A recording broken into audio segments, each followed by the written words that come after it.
apa.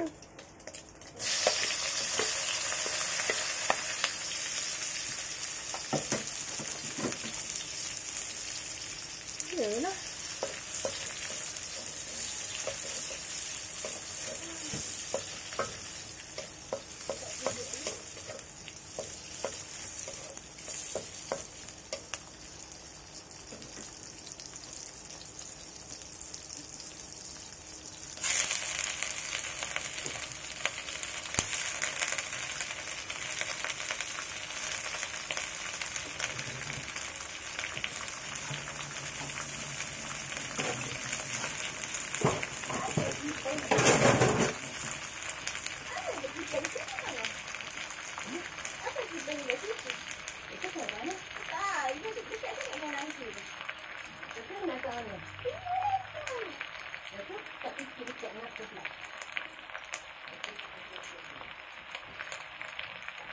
Nanti seorang mesej orang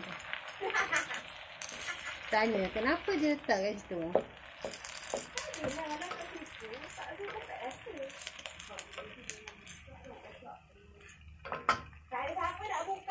Buka apa? Dia ada putih. Apa yang dipasang hitam ni?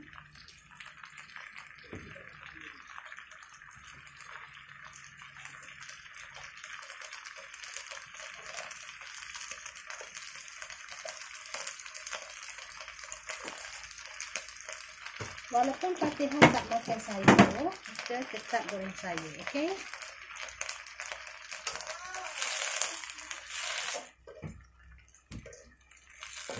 Ringkas-ringkas saja di atas rumah rakit.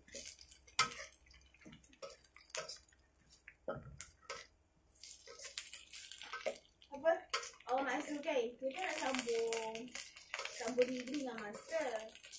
Lepas tu, kita tahu dia nak pilih, nak ambil kos apa. Kahwin ya. Sebab kalau dia hari tu dia ada apa?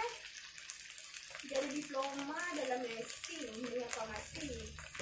Lepas tu bila dia nak pilih untuk degree ni, dia tak tahu nak ambil kos apa.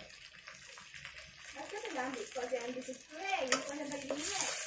Dia kata dia minat semua, ambil lah semua. Tapi dia kata tak nak yang dia makan kepala dia. Kau lah. Kau pun tak jawabkan dia. Lepas tu dia mesej masuk, dia kata Tihai tapi dia lagi apa kos untuk I masuk uni. Bapak I dah bising. Lepas tu kata Ami sudah yang mana yang kau minat.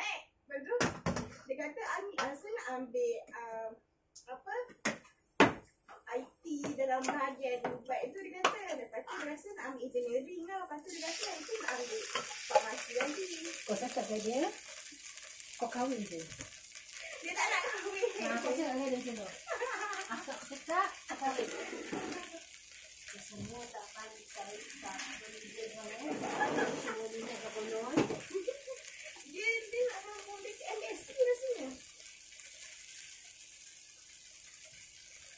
Nak sambung dekat MSc.